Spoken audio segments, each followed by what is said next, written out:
La vie ne va pas t'attendre. Elle se fiche de combien ça fait mal, combien tu te bats ou combien tu rêves. Elle te frappe sans prévenir, te prend ce que tu aimes et te force à te regarder dans le miroir sans filtre. Et c'est là, juste dans ce reflet brut, que tu découvres la vérité. Rien ne change jusqu'à ce que tu affrontes ce que tu refuses d'accepter. La plupart des gens vivent en fuyant la réalité, cherchant des distractions, des coupables ou des excuses. Mais le prix de ce confort est très élevé. La confusion, la faiblesse et la dépendance. La véritable liberté ne naît pas lorsque tout s'améliore, mais lorsque tu apprends à rester ferme, même lorsque tout s'effondre. Ce n'est pas un message pour ceux qui cherchent du réconfort, mais pour ceux qui sont prêts à se réveiller. Parce qu'accepter la vie telle qu'elle est, sans fioritures, sans fantasmes, sans auto-tromperie, est la première étape pour la maîtriser. Le stoïcisme enseigne exactement cela. Regarder la douleur en face, garder le contrôle au milieu du chaos et ne pas supplier pour ce que tu peux créer par toi-même.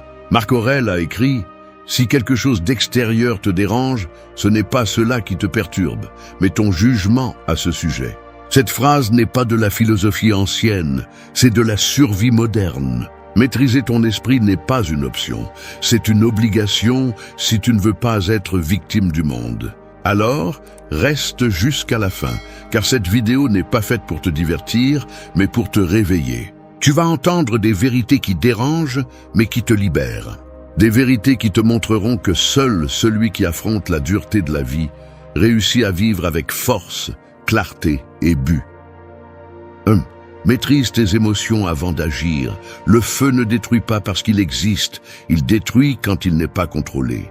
Il en va de même pour tes émotions. Elles ne sont pas l'ennemi, mais lorsque tu les laisses te gouverner, elles balayent ta raison, ton équilibre et ta dignité. La plupart des gens réagissent instantanément, sans réfléchir, esclaves d'un élan qu'ils regrettent par la suite. Ils crient, attaquent, se noient dans la colère ou la tristesse, puis blâment le monde. Mais la vérité est plus simple et plus dure. Tu ne contrôles rien en dehors de toi, si tu ne contrôles pas d'abord ce qui se passe à l'intérieur. Le stoïcisme enseignait que le véritable pouvoir n'est pas de dominer les autres, mais de se dominer soi-même. Marc Aurèle a écrit que le bonheur de ta vie dépend de la qualité de tes pensées. Lorsque tu perds le contrôle, tu livres ton esprit à l'extérieur, aux provocations, à l'opinion des autres. L'émotion non maîtrisée devient un tyran interne. Elle te fait agir contre ton propre bien-être, dire ce que tu ne voulais pas, décider ce que tu regrettes par la suite. Tu ne peux pas construire une vie solide sur des fondations aussi instables. Contrôler tes émotions ne signifie pas les réprimer, cela signifie les diriger. La colère peut se transformer en concentration, la tristesse en réflexion, la peur en préparation. Le contrôle émotionnel n'est pas de la froideur, c'est de la force. C'est savoir que le chaos extérieur n'a pas de pouvoir sur toi à moins que tu ne le lui donnes. Épictète disait « Ce n'est pas ce qui nous arrive, mais comment nous réagissons qui nous fait du mal. » C'est la base de la liberté mentale. En pratique, maîtriser tes émotions se démontre au quotidien. Quand quelqu'un te provoque et tu choisis de ne pas répondre avec le même venin. Quand la frustration arrive, et au lieu de te rendre, tu fais une pause, tu respires et tu réfléchis. Quand tu ne permets pas à une mauvaise journée de détruire ta discipline ou ton focus. Chaque moment est un entraînement pour l'esprit. Et si tu ne le fais pas, la vie le fera pour toi, à coup dur. N'attends pas de te sentir calme pour agir calmement. Le calme n'arrive pas en premier, il se construit au milieu du bruit. Te contrôler quand tout est en paix n'a pas de mérite. Ce qui est précieux, c'est de maintenir le contrôle quand tout brûle. L'esprit fort ne naît pas de la facilité, mais des épreuves qu'il affronte sans se briser. Maîtriser tes émotions est la base de tout le reste. Si tu ne peux pas te gouverner, n'importe quelle personne, circonstance ou impulsion peut le faire pour toi. Il n'y a pas de liberté là où les émotions commandent. Mais quand tu apprends à t'arrêter avant de réagir, à répondre avec raison et non avec impulsion, tu récupères le pouvoir. Et ce pouvoir ne se crie pas, il se remarque. C'est le silence ferme de celui qui ne se laisse plus entraîner par rien ni personne. C'est le début de la véritable force. 2. Accepte que tout le monde cherche son propre bénéfice. Sur un échiquier, chaque pièce se déplace pour protéger son propre roi. Personne n'agit sans but et personne ne se sacrifie sans raison. La vie n'est pas très différente.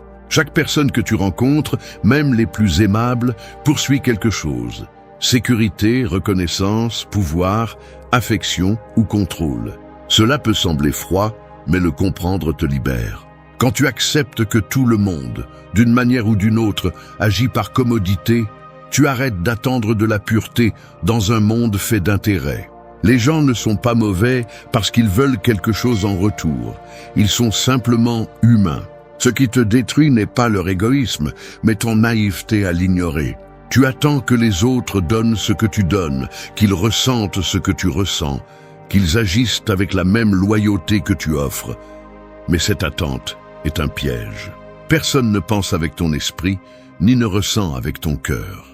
Pendant que tu idéalises, les autres calculent. Et cela ne les rend pas ennemis.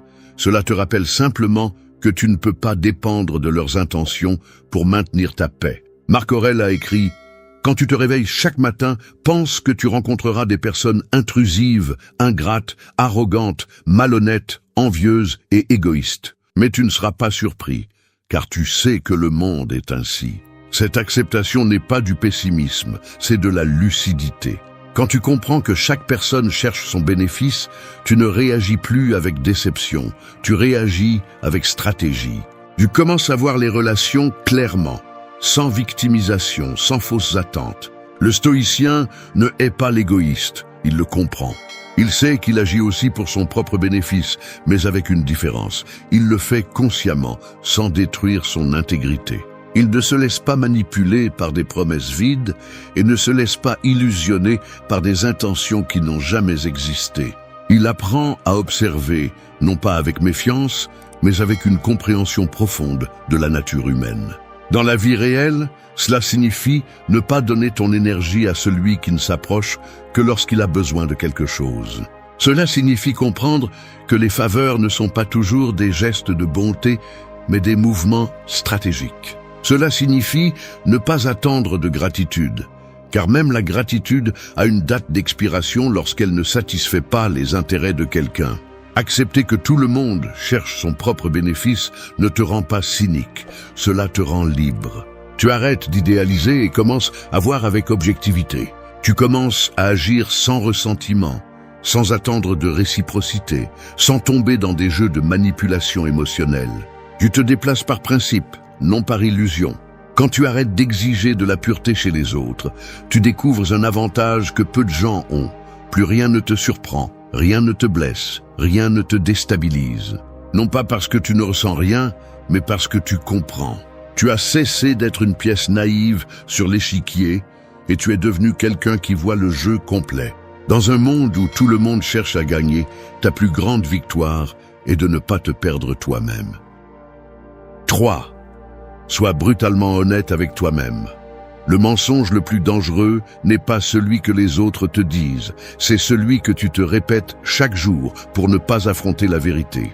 Tu te convaincs que tu vas bien, qu'il reste encore du temps, que ce n'est pas si grave, que tu le feras demain. Mais plus tu le répètes, plus tu t'éloignes de la personne que tu pourrais être.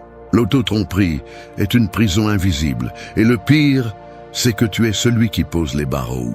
Être brutalement honnête avec soi-même fait mal, mais libère aussi. Il est douloureux d'admettre que tu te sabotes, que tu repousses tes rêves par peur, que tu dépends de l'approbation des autres, que tu fais moins que ce que tu pourrais. Mais si tu ne le fais pas, tu resteras coincé dans le même cercle d'excuses déguisées en raison. La vérité ne motive pas toujours. Parfois, elle détruit le faux pour faire place au réel. Les stoïciens comprenaient que le premier pas vers la vertu était la conscience de soi. Épictète enseignait que personne ne peut corriger ce qu'il ne reconnaît pas. Si tu n'oses pas regarder tes défauts en face, tu seras leur esclave. Et si tu ne prends pas ta part de responsabilité, tu blâmeras le destin, l'environnement ou les gens pour tout ce qui te manque. La vérité ne te détruit pas, elle te reconstruit. Regarde-toi sans filtre. Demande-toi froidement. Vis-tu comme tu dis vouloir vivre, ou ne fais-tu que le dire? Fais-tu vraiment des efforts, ou fais-tu simplement semblant? Es-tu discipliné, ou te justifies-tu chaque fois que tu échoues? L'honnêteté brutale est un miroir inconfortable mais nécessaire. Il te montre ce que tu nies et ce n'est qu'en le voyant que tu peux le changer. Être honnête avec toi-même ne signifie pas te punir, mais te réveiller. Cela signifie arrêter de protéger ton ego et commencer à protéger ta croissance. Cela signifie reconnaître que beaucoup de tes blessures ne sont pas seulement la faute des autres, mais aussi de tes décisions. Que le temps que tu as perdu, c'est toi qui l'as perdu. Que le respect que tu ne reçois pas, c'est celui que tu ne te donnes pas. En pratique, l'honnêteté intérieure se démontre par tes actes. Quand tu reconnais que tu agis par peur et décides de le faire quand même. Quand tu admets que quelque chose ne fonctionne pas et que tu agis au lieu de prétendre que tout va bien. Quand tu acceptes que tu n'es pas où tu veux être, mais que tu t'engages à le changer. Marc Aurèle a écrit « Arrête de te mentir ». Tu n'as pas le temps de te disputer avec toi-même sur ce que tu sais que tu dois faire. Chaque jour où tu repousses la vérité, tu nourris la médiocrité. Chaque jour où tu choisis de l'affronter, tu renforces ton caractère. L'honnêteté envers toi-même ne te rend pas plus dur, elle te rend plus réel. Et seul celui qui ose se voir sans masque peut vraiment changer. Parce que le mensonge te maintient à l'aise, mais la vérité te rend libre. Et la liberté, même si elle fait mal, vaut toujours plus que l'illusion. 4. Arrête de chercher l'approbation externe. Si tu vivais en attendant les applaudissements, tu serais comme un acteur qui ne descend jamais de la scène, interprétant un rôle différent chaque jour pour plaire au public. Mais ce que tu ne vois pas, c'est que plus tu joues, moins tu te reconnais. Tu cherches l'acceptation, la validation, la reconnaissance. Et sans t'en rendre compte, tu deviens ce que les autres veulent, pas qui tu es vraiment. L'approbation est une drogue subtile. Au début, elle te soulève, mais avec le temps, elle te vide. Le besoin d'approbation naît de la peur de ne pas être suffisant. C'est une forme d'esclavage moderne, déguisée en acceptation sociale. Tu veux qu'on te voie, qu'on t'applaudisse, qu'on te comprenne. Mais pendant que tu poursuis cela, tu t'oublies. La liberté mentale commence lorsque tu cesses d'ajuster ta valeur en fonction du regard des autres. Épictète disait que si tu veux être invincible, ne place pas ton bonheur dans quelque chose qui ne dépend pas de toi. Et l'opinion des autres ne dépendra jamais de toi. Le problème est que nous vivons à une époque où tout est conçu pour nourrir l'ego et détruire l'authenticité. Tu publies quelque chose et tu attends l'approbation. Tu réussis quelque chose et tu cherches la validation. Tu échoues et tu crains le jugement. Tu te compares à des vies qui n'existent que sur des écrans. Mais ce que tu ne vois pas, c'est que ce besoin constant d'approbation te vole ton pouvoir, ton focus et ton authenticité. Cesser de chercher l'approbation ne signifie pas devenir arrogant, mais indépendant. Cela signifie agir selon tes valeurs, pas selon tes peurs. Cela signifie comprendre que le véritable respect ne se mendie pas, il se gagne en étant cohérent. Cela signifie reconnaître que les gens parleront toujours et que la plupart jugent à partir de leur propre frustration. Marc Aurèle a écrit « Fais ce qui est juste, pas ce que la foule te loue ». C'est la différence entre celui qui vit libre et celui qui vit lié.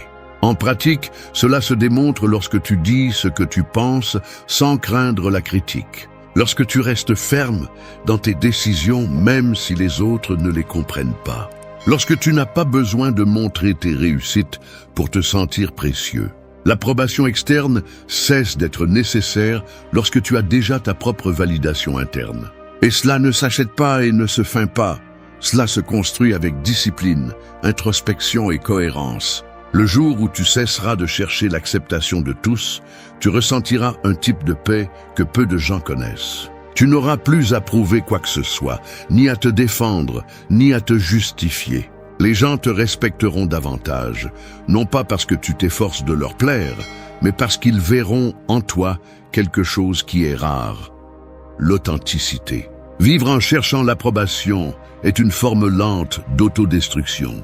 Mais vivre fidèle à soi-même, même si cela dérange, est une déclaration de pouvoir. Parce que celui qui s'approuve lui-même n'a plus besoin d'applaudissements pour se sentir complet. Et lorsque tu arrives à ce point, le silence des autres cesse de faire mal parce que ta propre voix te suffit enfin. 5. Détecte les véritables intentions. Les gens disent rarement ce qu'ils pensent vraiment, et presque jamais ce qu'ils veulent vraiment. La plupart parlent pour persuader, non pour communiquer. Ils sourient, mais observent, flattent, mais analysent, s'approchent, mais avec un but caché.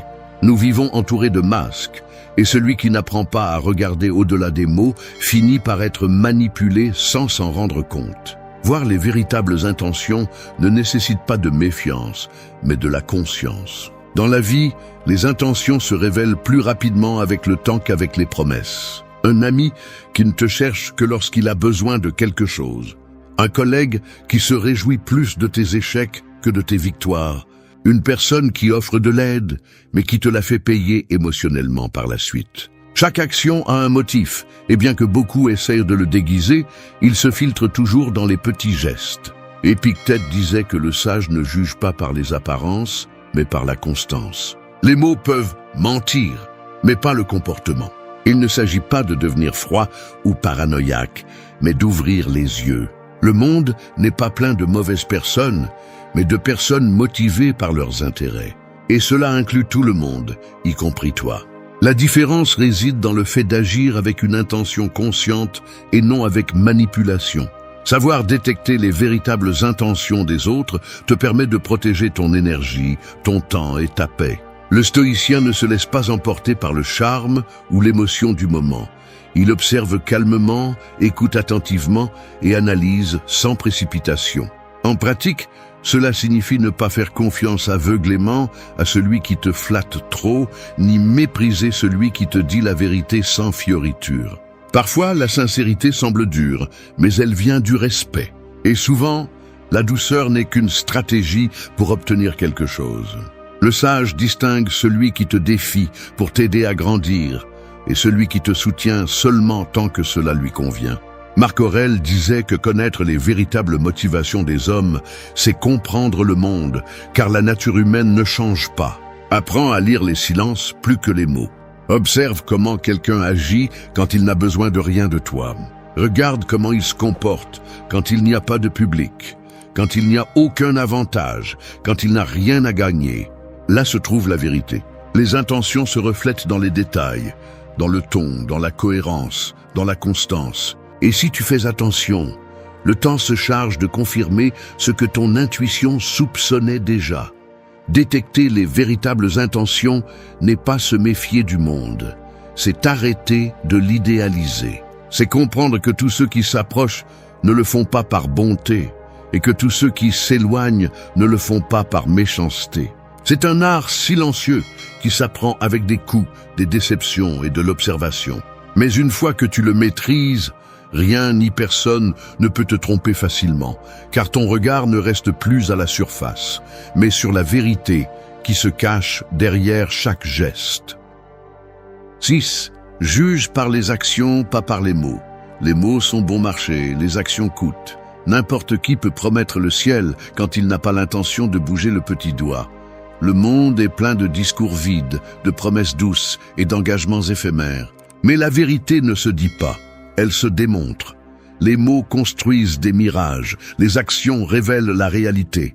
Si tu veux comprendre quelqu'un, n'écoute pas ce qu'il dit, observe ce qu'il fait quand personne ne le regarde. L'être humain maîtrise l'art de bien parler. Il sait comment sonner sincère, comment déguiser son intérêt, comment paraître engagé. Mais ce qui le définit vraiment, ce sont les habitudes, les décisions et la façon dont il agit sous pression. Marc Aurèle a écrit que le caractère d'une personne se connaît dans l'adversité. N'importe qui peut feindre la vertu quand tout va bien, mais quand les circonstances deviennent difficiles, le masque tombe. Dans la vie quotidienne, apprendre à juger par les actions t'épargne des déceptions. Cette personne qui te dit « tu peux compter sur moi », mais qui disparaît quand tu as besoin d'elle. Cet ami qui promet de changer, mais qui répète les mêmes erreurs. Ce patron qui parle de respect, mais qui humilie son équipe. Les mots peuvent peindre une façade parfaite, mais les actions montrent toujours la structure réelle. Épictète disait que le sage ne croit pas ce qu'il entend, mais ce qu'il voit. Et cela s'applique à tout, en amour, en amitié, en affaires et en famille. Le problème est que beaucoup préfèrent croire aux mots, parce que c'est plus confortable. Entendre ce que tu veux entendre te calme, même si c'est un mensonge. Voir ce qui se passe réellement t'oblige à agir, et cela dérange. Mais si tu choisis le confort, tu vivras dans l'illusion. Juger par les actions ne te rend pas méfiant, il te rend lucide. Cela signifie que tu valorises la cohérence, que tu ne te contentes pas de discours, que tu exiges des faits, pas des promesses. En pratique, cela se démontre en observant la constance. Celui qui dit t'aimer mais te fait te sentir invisible ne t'aime pas.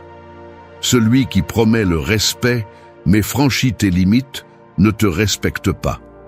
Celui qui parle de but mais ne travaille pas pour eux ne les a pas. Le temps est le juge le plus juste et il expose toujours la différence entre celui qui agit et celui qui parle seulement. Laisse les autres dire ce qu'ils veulent. Ne réponds pas avec des mots, réponds avec des actions, en silence, sans explication. La force de l'action n'a pas besoin de publicité. Lorsque tu agis avec cohérence, ta vie devient un message que personne ne peut nier. Le monde a besoin de moins de discours et de plus d'exemples, moins de promesses et plus de discipline.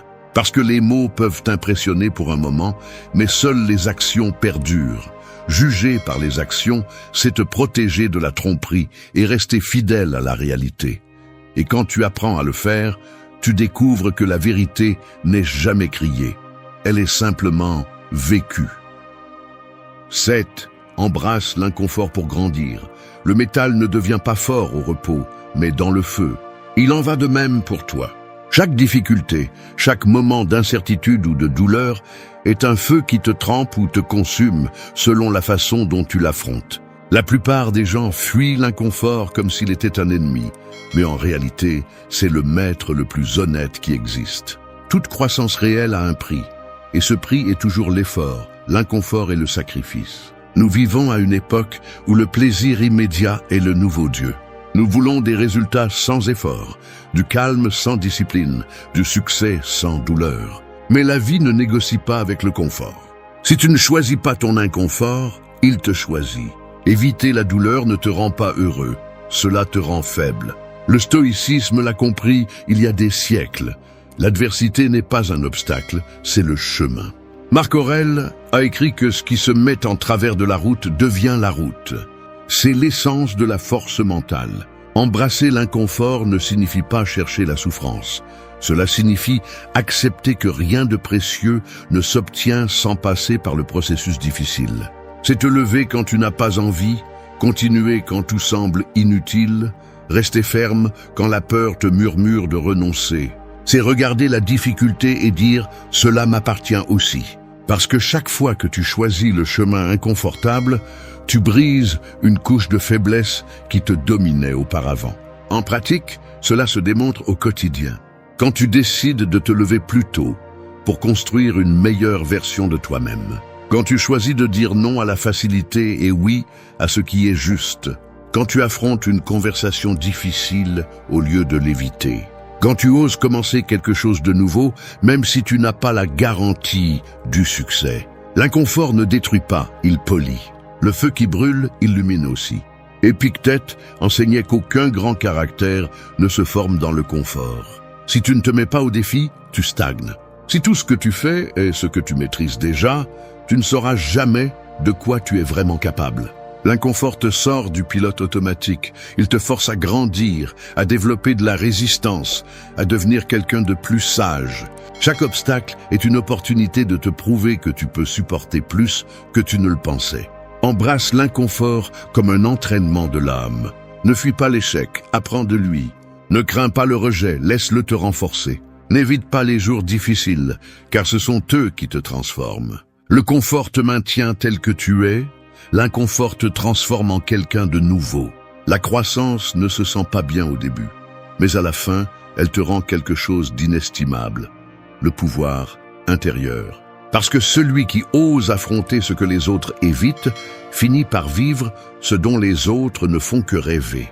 L'inconfort n'est pas ton ennemi, c'est le prix que tu paies pour être libre.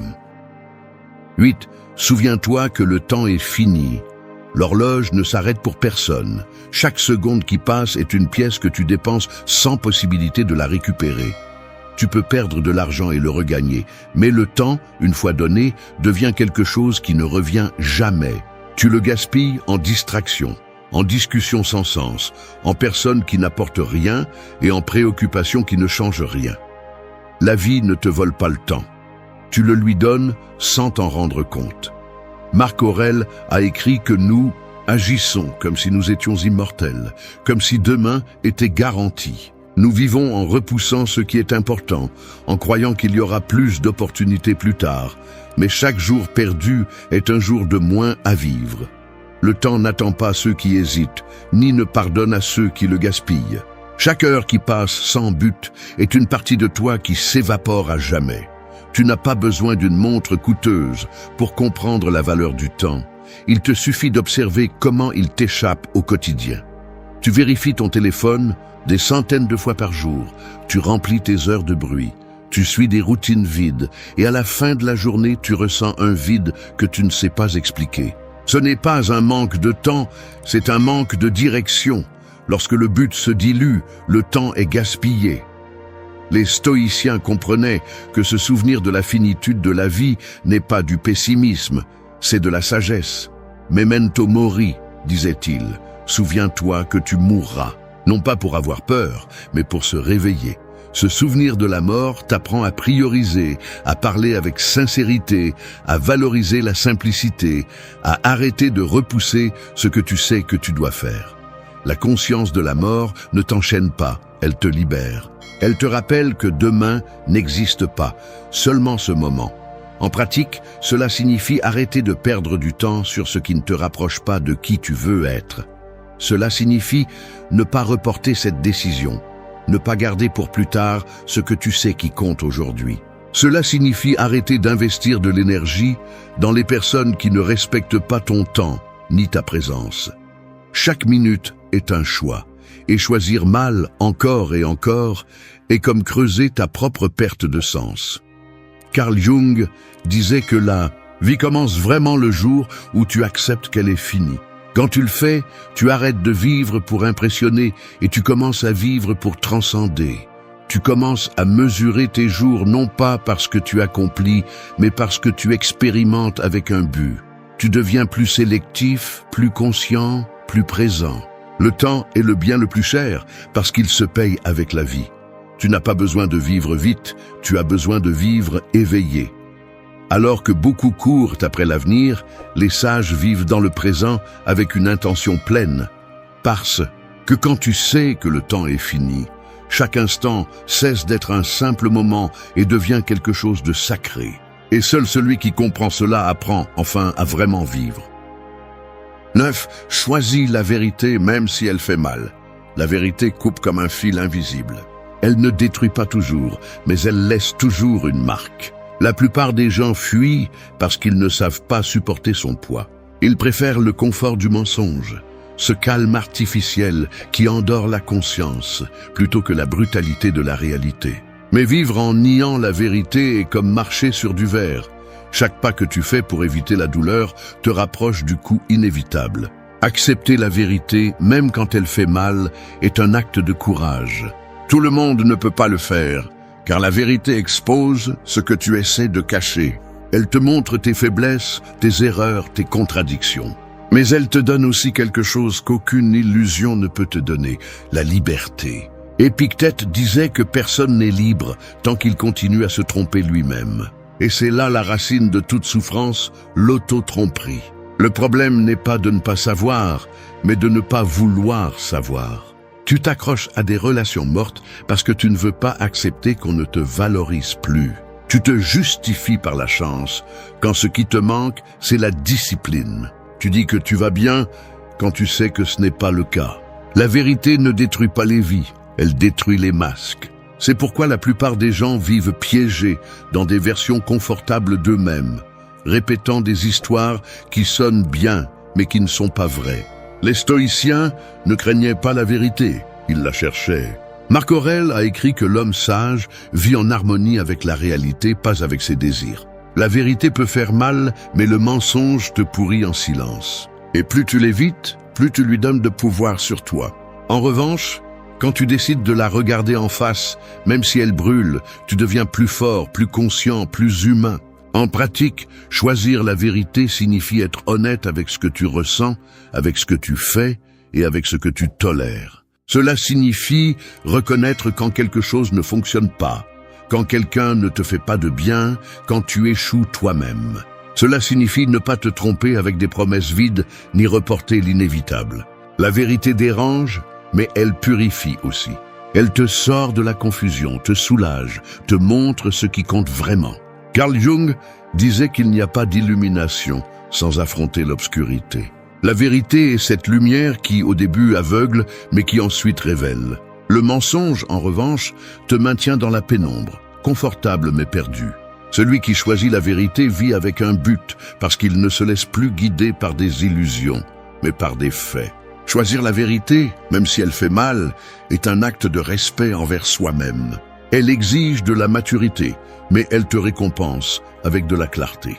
C'est la différence entre survivre endormi ou vivre éveillé. La vérité ne te rendra pas toujours heureux, mais elle te rendra toujours libre. Et la liberté, même si elle fait mal au début, finit par être le seul endroit où il vaut la peine de rester. 10. Visse chaque jour avec un but. Chaque aube est une toile vierge, mais la plupart la tâchent de distraction, d'excuses et de routines sans âme. Ils se lèvent, font la même chose, répètent les mêmes pensées, suivent le même scénario, puis se demandent pourquoi ils ont l'impression que leur vie n'a pas de direction. Vivre sans but, c'est comme naviguer sans boussole. Tu bouges, mais tu n'avances pas. Tu te fatigues, mais tu n'arrives nulle part. Le but ne se trouve pas soudainement.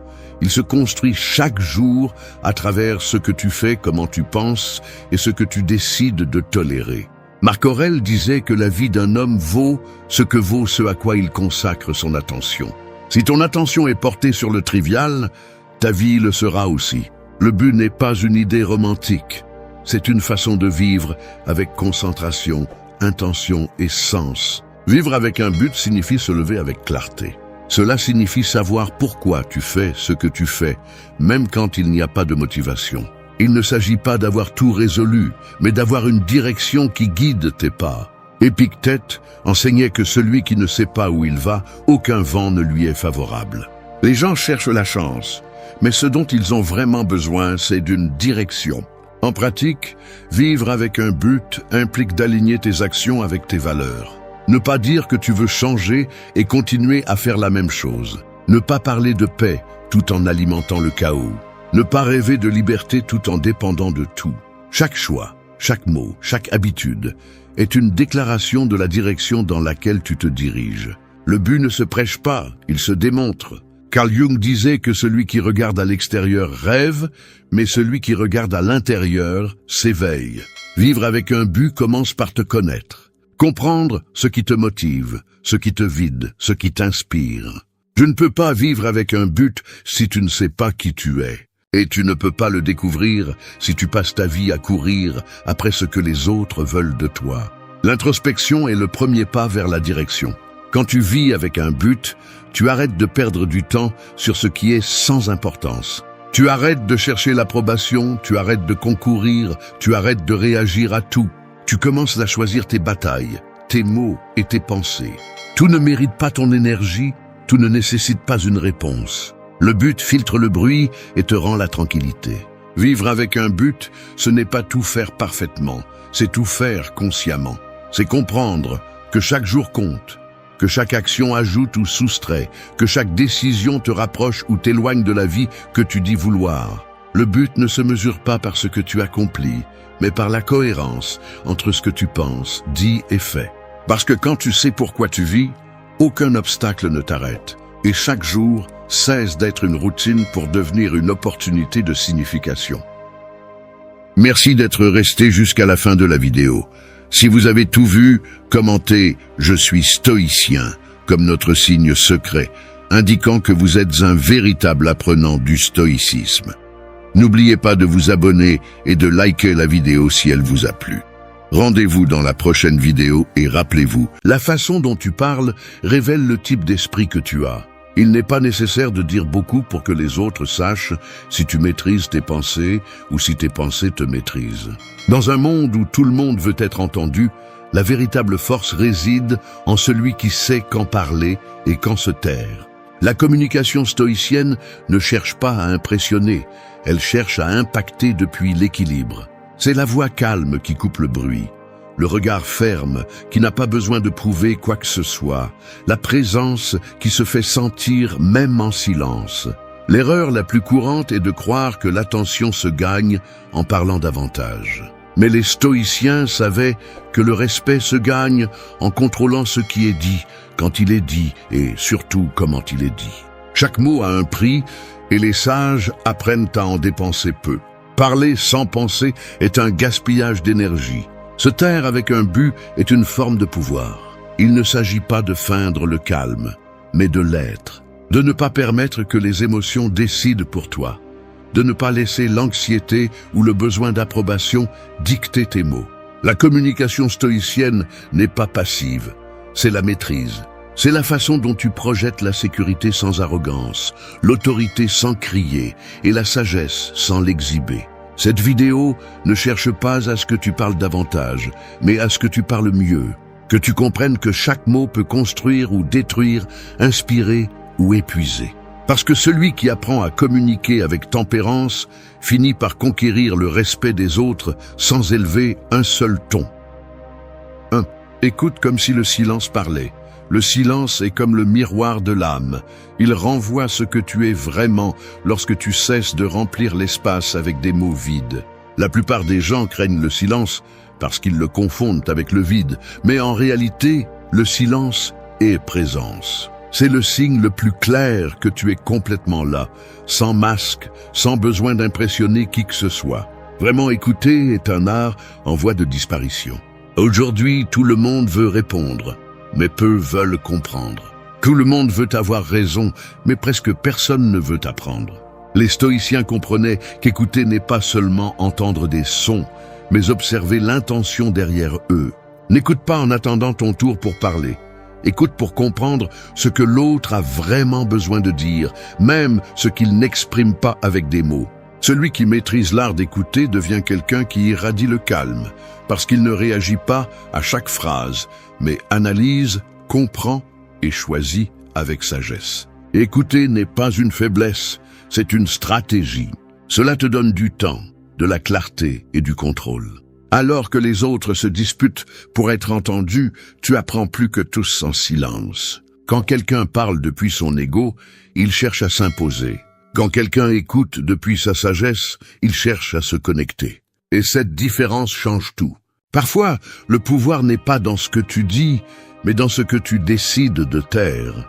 Dans une dispute, celui qui garde le silence avec sérénité désarme celui qui crie. Dans une conversation profonde, celui qui écoute attentivement inspire plus de confiance que celui qui se vante de ses connaissances. Écouter avec présence transforme les relations, car cela démontre le respect, l'intelligence émotionnelle et la maîtrise intérieure. Sénèque disait que la nature nous a donné 2 oreilles et une seule bouche pour nous rappeler que nous devons écouter 2 fois plus que nous parlons. Et il avait raison. Écouter est une forme d'humilité, mais aussi de pouvoir. Cela te permet de connaître l'âme des gens, de comprendre leurs blessures, leurs peurs et leurs désirs. Quand tu écoutes sans interrompre, tu dis à l'autre « ta voix compte ». Et cette simple attitude ouvre plus de portes que n'importe quel discours brillant. Dans la communication stoïcienne, écouter est aussi une forme de contrôle émotionnel. Quand tu t'entraînes à entendre sans réagir, tu renforces ton esprit. Tu cesses d'être prisonnier de tes impulsions. Tu cesses de chercher à avoir toujours le dernier mot. Tu apprends à faire une pause avant de répondre, à filtrer avant de porter un jugement, à maîtriser avant de t'exprimer. Et cette pause, cette seconde de silence entre le stimulus et la réponse, c'est là que naît ton pouvoir. Écouter comme si le silence parlait signifie percevoir au-delà des mots. Écouter le ton, le geste, l'émotion. C'est apprendre à lire la vérité dans ce qui n'est pas dit. Parfois, la douleur se cache dans un regard, l'insécurité dans un sourire forcé, la tristesse dans un rire trop fort. Celui qui écoute avec l'âme capte ses signaux et répond avec empathie plutôt qu'avec jugement. C'est ainsi qu'un véritable stoïcien communique, avec les oreilles ouvertes et l'ego au repos. Écouter ne te rend pas moins, ça te rend plus sage. Tu n'as pas besoin de prouver que tu sais, il suffit de comprendre. Parce que quand tu apprends à écouter en silence, tu deviens quelqu'un qui impose le respect sans avoir besoin de mots. Quelqu'un qui ne cherche pas à impressionner, mais à comprendre. Maîtriser l'art d'écouter, c'est se maîtriser soi-même. Parce que celui qui sait se taire, sait observer. Celui qui sait observer, sait comprendre. Et celui qui sait comprendre se trompe rarement en parlant. 2. Dire « je ne sais pas » démontre aussi du pouvoir. Admettre que tu ne sais pas quelque chose, c'est comme laisser tomber une armure au milieu d'une bataille où tout le monde prétend être invincible. Alors que les autres essaient de paraître forts, tu choisis d'être réel. Dans un monde où l'apparence vaut plus que la vérité, dire « je ne sais pas » est devenu un acte de rébellion, une démonstration de caractère que très peu osent pratiquer. Les stoïciens voyaient l'ignorance comme une opportunité, pas comme une condamnation. Pour eux, accepter que tu ne sais pas quelque chose était le premier pas vers la sagesse, car seul celui qui reconnaît son vide peut le remplir. La plupart parlent pour ne pas paraître faibles, pour protéger leur ego, pour ne pas rester silencieux devant les autres. Mais quand tu dis « je ne sais pas » avec sérénité, tu ne perds pas de respect, tu gagnes en autorité morale. Tu démontres que tu n'as pas besoin de prétendre connaître pour te sentir précieux. L'orgueil est la prison des insécurités. Celui qui craint d'admettre son ignorance vit en cherchant à prouver qu'il sait. Mais au fond, il ne révèle que sa peur d'être vu tel qu'il est. En revanche, celui qui accepte de ne pas savoir se libère. Il parle à partir de la vérité, pas de la prétention. Cette honnêteté a un poids que les mots vides n'atteignent jamais. Dans toute conversation, l'humilité se fait sentir. Elle ne fait pas de bruit, mais elle impose le respect. Dire « je ne sais pas » ne te rend pas moins intelligent, cela te rend plus conscient. Cela fait de toi quelqu'un qui ne cherche pas à paraître, mais à comprendre. Et cela te distingue dans un monde plein d'opinions sans fondement. La plupart parlent sans réfléchir, débattent sans comprendre, affirment sans avoir enquêté. Mais tu peux être différent. Tu peux communiquer à partir de la clarté de celui qui n'a pas peur d'apprendre, de celui qui choisit la vérité au-dessus de l'orgueil. Épictète enseignait que personne ne peut apprendre ce qu'il croit savoir. Cette phrase résume le pouvoir derrière l'humilité intellectuelle. Admettre que tu ne sais pas tout te garde ouvert à la croissance. Cela te donne un esprit flexible, capable d'écouter, de questionner et d'améliorer. En revanche, celui qui s'accroche à avoir toujours raison s'enferme dans une bulle d'ignorance déguisée en sagesse. Dans la communication stoïcienne, reconnaître ses limites est une vertu. Parce que la maîtrise de soi implique aussi de maîtriser l'impulsion de paraître. Tu n'as pas besoin de réponse à tout, juste de la clarté pour savoir quand te taire. Parfois, la phrase « je ne sais pas mais je veux comprendre » en dit plus sur ton caractère que 1000 arguments forcés. Admettre que tu ne sais pas est aussi une forme de respect envers les autres et envers toi-même. C'est reconnaître que l'apprentissage ne se termine jamais, que la véritable force n'est pas dans la perfection, mais dans la volonté de continuer à grandir. Celui qui peut dire « je ne sais pas » sans peur démontre une confiance silencieuse, celle de celui qui n'a pas besoin de paraître sage pour l'être. 3. Comprendre sans avoir besoin de corriger. Il y a des personnes qui écoutent pour répondre et d'autres qui écoutent pour comprendre. Les premières lancent des mots comme s'ils étaient en guerre, essayant de gagner chaque conversation.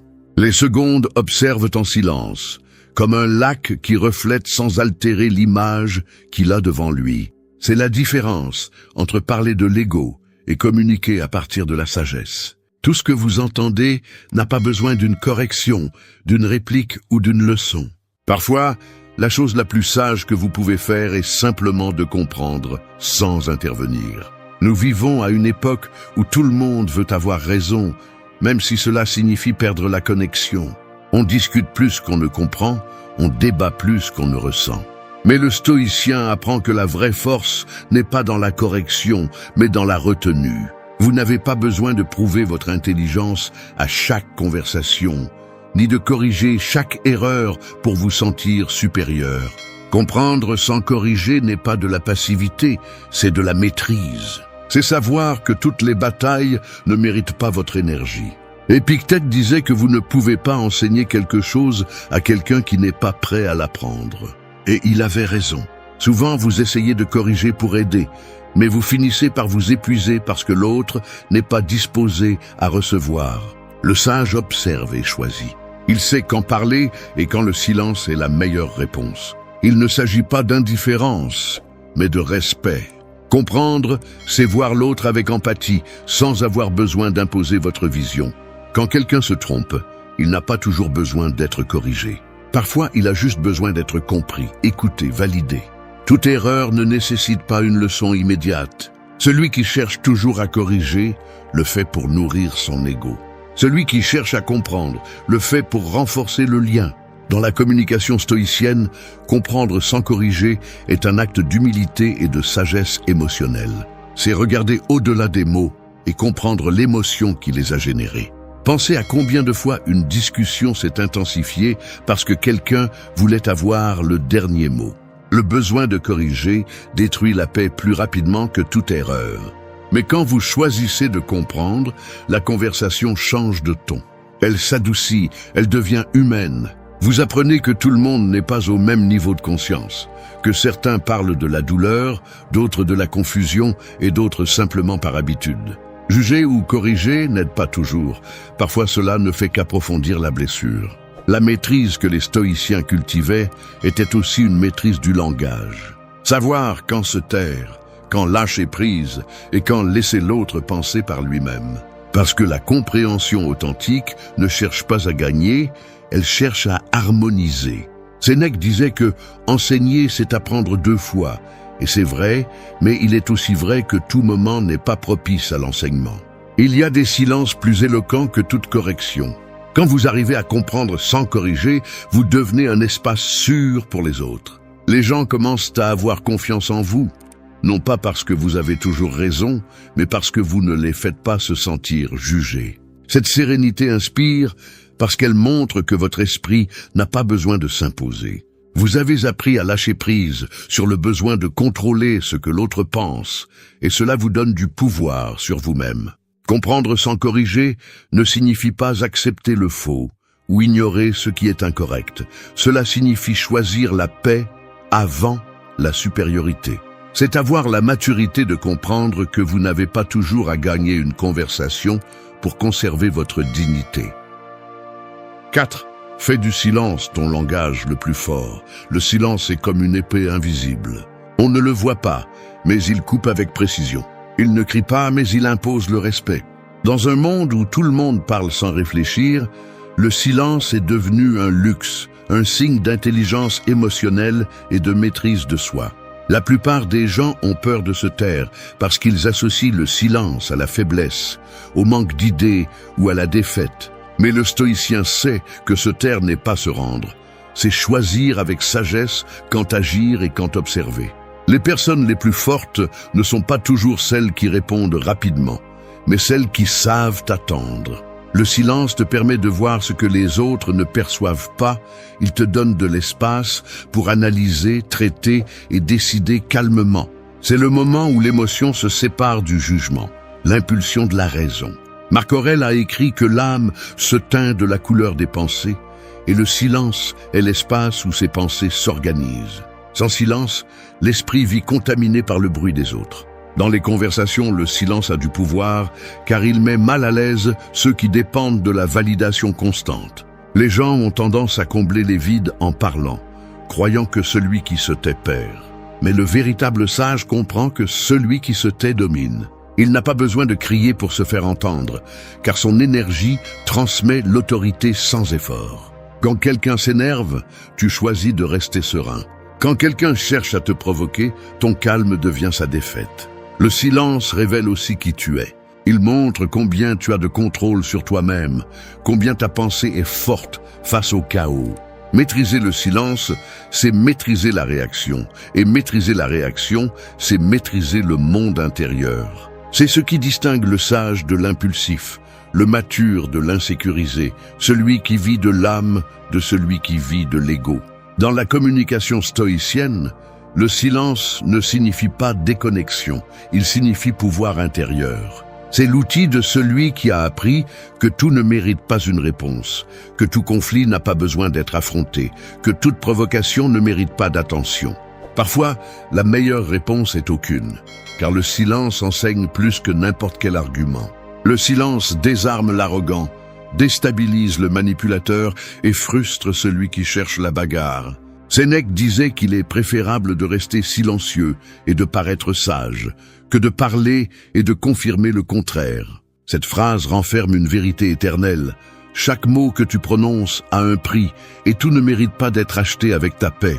Quand tu apprends à utiliser le silence, tes mots deviennent plus précieux, car tu cesses de parler par habitude et tu commences à parler par but. Le silence est aussi une forme de respect envers toi et envers les autres. Il te permet d'écouter vraiment, d'observer ce qui n'est pas dit, de percevoir les émotions cachées dans les gestes et les tons.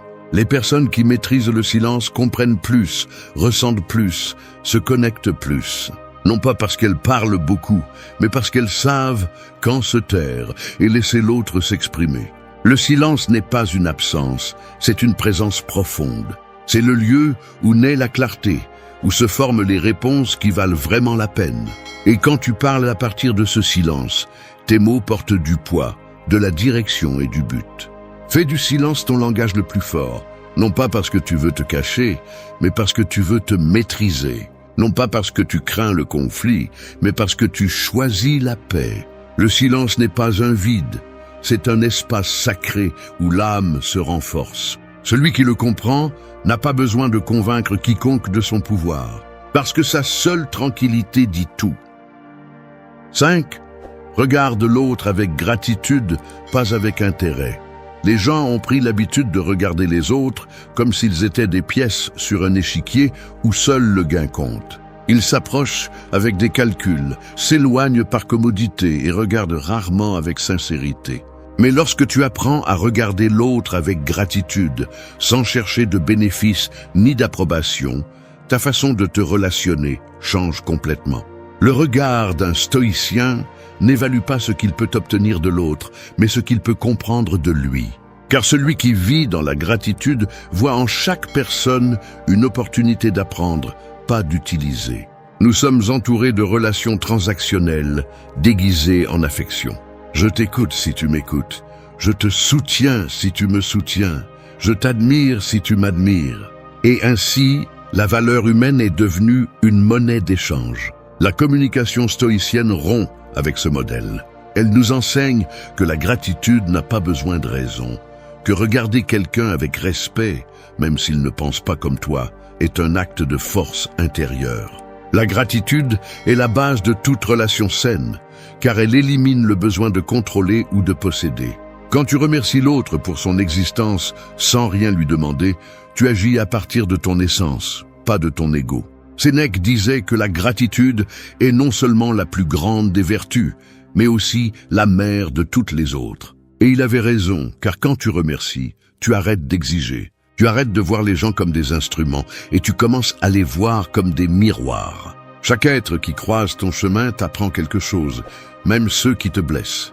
Un stoïcien remercie l'ami qui l'accompagne, mais aussi l'ennemi qui le défie, car tous deux contribuent à sa croissance. Regarder avec gratitude ne signifie pas être naïf. Il ne s'agit pas d'idéaliser qui que ce soit, ni d'accepter l'inacceptable, mais d'observer avec clarté et de choisir avec conscience. Parfois, la gratitude s'exprime par un sourire et parfois par un adieu, car remercier n'est pas toujours rester. Cela peut aussi être partir sans rancune. La gratitude stoïcienne est libre, elle ne s'accroche pas, elle ne se corrompt pas. C'est une façon de regarder la vie sans attente, mais avec appréciation. Quand tu parles avec gratitude, tes mots changent de fréquence. Ils deviennent plus humains, plus authentiques. Les gens ressentent cette énergie parce que tu n'essaies pas de manipuler ou d'impressionner. Tu es toi sans déguisement. Dans une conversation, regarder avec gratitude se voit dans le regard, dans le ton, dans la patience. Tu écoutes différemment, tu réponds différemment. Tu ne parles plus pour gagner, mais pour te connecter. Dans la communication moderne, beaucoup perdent leur essence en voulant obtenir quelque chose. Attention, reconnaissance, avantage. Mais la communication stoïcienne enseigne que la présence est plus puissante que l'intention cachée. Si tu es face à quelqu'un, tu es là complètement. Et si tu remercies sa présence, sans la juger ni vouloir la modeler, la relation devient plus authentique. La gratitude protège aussi ton esprit. Elle te libère du ressentiment et de la comparaison constante. Car quand tu remercies ce que tu as et ceux que tu as, tu ne ressens pas le besoin de compétition. Remercier l'autre, c'est reconnaître que la vie se construit en compagnie, même si le chemin est individuel. Regarder avec gratitude n'affaiblit pas, ça élève. Ça te rend plus conscient, plus présent, plus sage. Il n'y a pas de force plus magnétique que celle de quelqu'un qui regarde le monde avec respect et gratitude. Car celui qui apprécie ce qu'il a et ce qu'il a déjà compris une vérité profonde. Rien de l'extérieur ne lui appartient, mais tout peut lui enseigner. Et cette mentalité, lorsqu'elle est portée dans le langage, transforme chaque mot en un reflet de paix intérieure. 6. Protège-toi en disant non calmement. Dire non est comme construire un mur invisible autour de ta paix. On ne le voit pas, mais celui qui essaie de le franchir le ressent. Dans un monde où tout le monde veut ton temps, ton énergie et ton attention, apprendre à dire non sans culpabilité est un acte de sagesse et de pouvoir personnel. La plupart ont peur de le faire parce qu'ils associent ce mot au rejet, mais les stoïciens savaient que le non n'est pas une barrière, mais une déclaration de respect envers soi-même. Chaque fois que tu dis oui en voulant dire non, tu renonces à une partie de toi. Tu donnes ta tranquillité par peur de décevoir les autres. Tu te forces à des situations que tu ne désires pas et tu finis épuisé, confus, sans espace pour ce qui compte vraiment. Dire non calmement n'est pas être égoïste, c'est être conscient. C'est comprendre que tu ne peux pas plaire à tout le monde sans te trahir toi-même. La tranquillité avec laquelle tu prononces un non reflète la stabilité d'un esprit qui ne cherche plus l'approbation, mais la cohérence. Les stoïciens voyaient des limites comme une extension de la vertu. Marc Aurèle se rappelait que protéger l'esprit est aussi important que protéger le corps. Un non bien dit évite les conflits inutiles, te libère des engagements vides et te permet d'agir avec intention. Dire non, ce n'est pas fermer des portes, c'est garder ouvertes les bonnes. Dans un monde saturé de demandes, le non devient un outil de concentration. Tout ne mérite pas ton énergie, tout ne nécessite pas ton attention. Beaucoup craignent qu'en disant non, ils perdront des relations, des opportunités ou de l'affection. Mais la vérité est que ce qui est perdu en le faisant n'a jamais été authentique. Celui qui te respecte comprendra tes limites, celui qui ne le fait pas profitait de ton manque de celle-ci. Et c'est quelque chose qu'un stoïcien comprend avec sérénité. Il ne s'agit pas d'imposer une distance, mais d'établir une clarté. La tranquillité avec laquelle tu refuses quelque chose démontre le contrôle que tu as sur tes émotions. Le non agressif naît de la peur. Le non serein naît de la maîtrise. Tu n'as pas besoin de le justifier, de l'embellir, de le transformer en discours. Un simple « je ne peux pas »,« je ne veux pas » ou « ce n'est pas le moment » suffit. Cette fermeté tranquille impose plus de respect que toute explication longue. Parce que celui qui n'a pas peur de poser des limites projette de la solidité. Et dans la communication, la solidité génère de la confiance. Dire non est aussi une forme de communication consciente. C'est dire au monde, c'est ce que je suis, ce que je ne suis pas, ce que j'accepte, ce que je n'accepte pas. Chaque fois que tu le fais, tu réaffirmes ton identité. Les gens peuvent ne pas le comprendre au début, mais ils le ressentent. Avec le temps, les gens apprennent à respecter celui qui se respecte. Et c'est ce qui rend la tranquillité puissante. Elle enseigne sans confronter. Le silence et le non sont les alliés du sage. Ils protègent tous deux son énergie et lui permettent d'agir seulement quand c'est nécessaire. Dans un environnement bruyant, le non filtre l'essentiel. Il te donne du temps pour toi, te permet de choisir tes batailles et de garder ton centre. Chaque non prononcé avec sérénité est un rappel que ta paix n'est pas à vendre, que ta valeur ne dépend pas du nombre de fois que tu dis oui. Te protéger en disant non calmement n'est pas une faiblesse, c'est une évolution. Cela signifie avoir compris que tu ne peux pas être partout, ni plaire à tout le monde, ni servir de refuge constant à celui qui ne prend pas soin de lui-même. Dire non est un acte d'amour propre, mais aussi de sagesse pratique. C'est le langage de l'équilibre, la voix d'un esprit qui a appris que la liberté commence quand tu arrêtes de vivre pour plaire. 7. Parle seulement quand tes mots ont du poids. Les mots sont comme des pièces de monnaie, leur valeur dépend du nombre en circulation. Quand tu parles sans réfléchir, tu dévalues ta voix. Quand tu choisis quand et comment parler, chaque phrase acquiert de la force. Le problème est que nous vivons à une époque où tout le monde veut donner son avis, mais peu ont vraiment quelque chose à dire. Les gens confondent le bruit avec l'influence, la vitesse avec la sagesse, et finissent par vider de sens ce qu'ils disent. Mais le stoïcien sait que parler n'est pas toujours communiquer, et que le silence précédant la parole est ce qui lui donne son véritable pouvoir. Chaque mot que tu prononces laisse une empreinte. Il peut construire ou détruire, guérir ou blesser, inspirer ou éteindre. C'est pourquoi le sage mesure ce qu'il dit, non par peur, mais par respect. Parler seulement quand tes mots ont du poids est une forme de discipline mentale. Cela signifie que tu as appris à maîtriser l'impulsion de réagir, de vouloir toujours avoir le dernier mot, ou de remplir les silences avec des phrases sans but. Ta voix perd de la valeur quand tu l'utilises pour impressionner, mais elle gagne en puissance quand tu l'utilises avec intention. Marc Aurèle disait que la qualité de tes pensées détermine la qualité de ta vie, et tes mots sont l'extension visible de ces pensées. Celui qui ne contrôle pas son esprit ne contrôle pas non plus son langage. C'est pourquoi beaucoup finissent par dire des choses qu'ils regrettent ensuite, laissant des blessures qu'ils ne peuvent retirer. Mais quand ta parole naît du calme, il n'y a pas de regret, seulement de la clarté. La communication stoïcienne ne cherche pas l'impact immédiat, elle cherche la profondeur. Il ne s'agit pas de parler plus fort, mais de parler plus consciemment. Parler avec du poids n'est pas utiliser des mots complexes ni des discours longs, c'est parler à partir de la vérité. C'est dire ce que tu ressens sans fioriture, ce que tu penses sans peur et ce que tu crois sans avoir besoin de convaincre qui que ce soit. L'authenticité a un ton qui ne peut être fin. Quand tu parles à partir du calme, les gens t'écoutent.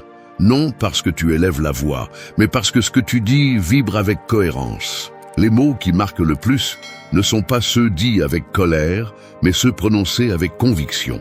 Tu n'as pas besoin de les répéter ni de les expliquer trop, car ils portent la force de celui qui est en contrôle. En revanche, celui qui parle sans mesure devient prévisible, perd de l'autorité et épuise ceux qui l'écoutent. Le stoïcien comprend que la communication n'est pas une question de quantité, mais d'impact. Parfois une phrase suffit pour éveiller la conscience, et d'autres fois, le silence est la réponse la plus sage. Parler seulement quand tes mots ont du poids signifie aussi savoir quand se taire. Toutes les conversations ne méritent pas ton énergie, toutes les discussions ne nécessitent pas ta voix. Il y a des moments où la meilleure façon de démontrer ton intelligence est de garder le silence. Chaque mot que tu choisis de ne pas dire est une preuve de maîtrise de soi. Et cette maîtrise de soi est la base de la véritable influence. Les gens confondent le fait de parler beaucoup avec le fait d'être écouté. Mais le respect se gagne par la cohérence, pas par le volume. Quand tu parles peu mais avec sens, chaque mot résonne. Tes idées restent dans l'esprit des autres parce qu'elles sont accompagnées de clarté et de but. Tu ne parles pas par nécessité, tu parles par décision. Parle seulement quand tes mots ont du poids, quand ils proviennent d'un esprit ordonné, d'un cœur tranquille, d'une intention pure.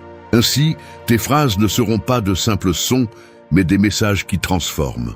Parce que la parole, quand elle naît de la maîtrise intérieure, a du pouvoir. Elle ne crie pas, elle ne discute pas, elle ne cherche pas à gagner. Elle laisse simplement une marque. 8. Vis de manière que tes actes parlent pour toi. Les actions sont comme des échos, on ne les voit pas, mais elles résonnent longtemps après que tu as disparu. Dans un monde où tout le monde cherche à être entendu, le stoïcien choisit d'être rappelé par ce qu'il fait, pas par ce qu'il dit. La parole peut impressionner pour un moment, mais l'exemple perdure. Tu n'as pas besoin d'annoncer ta valeur quand tu la démontres en silence. Celui qui agit avec cohérence n'a pas à s'expliquer. Sa conduite parle la langue la plus universelle qui existe, celle du respect. La société moderne récompense l'apparence, l'exhibition constante, le besoin de se montrer en tout. Mais la communication la plus puissante ne passe pas par les lèvres, mais par les décisions que tu prends chaque jour. Chaque geste, chaque choix, chaque façon de traiter les autres est une conversation silencieuse avec le monde. Tu peux parler d'intégrité ou tu peux la pratiquer. Tu peux prêcher la discipline ou tu peux la vivre.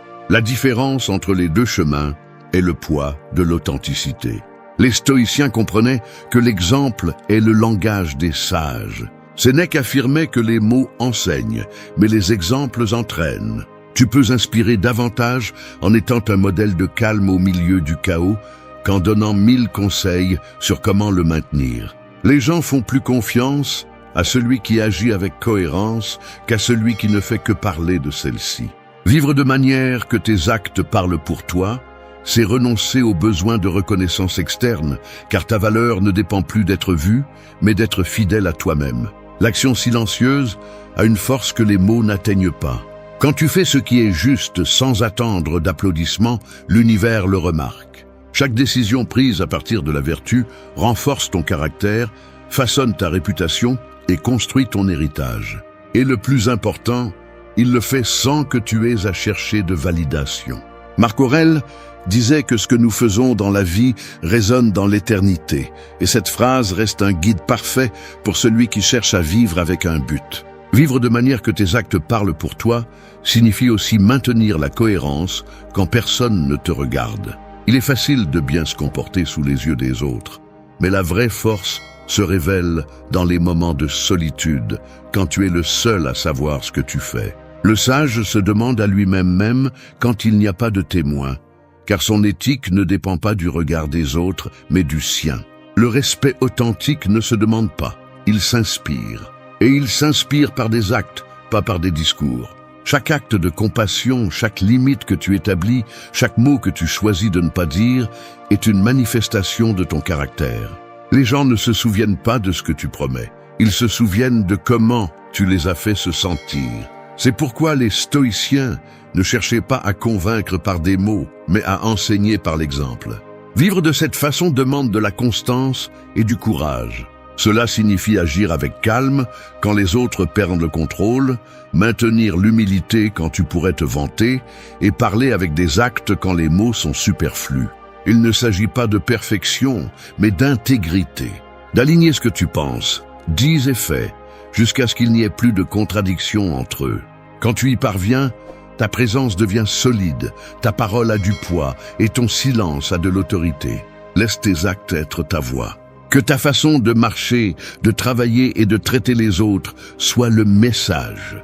Le monde n'a pas besoin de plus de discours sur la vertu, il a besoin de plus d'exemples de celle-ci. Parce qu'à la fin, la vie ne mesure pas ce que tu as dit, mais ce que tu as fait. Merci d'être resté jusqu'à la fin de la vidéo. Si vous avez tout vu, commentez « Je suis stoïcien » comme notre signe secret, indiquant que vous êtes un véritable apprenant du stoïcisme.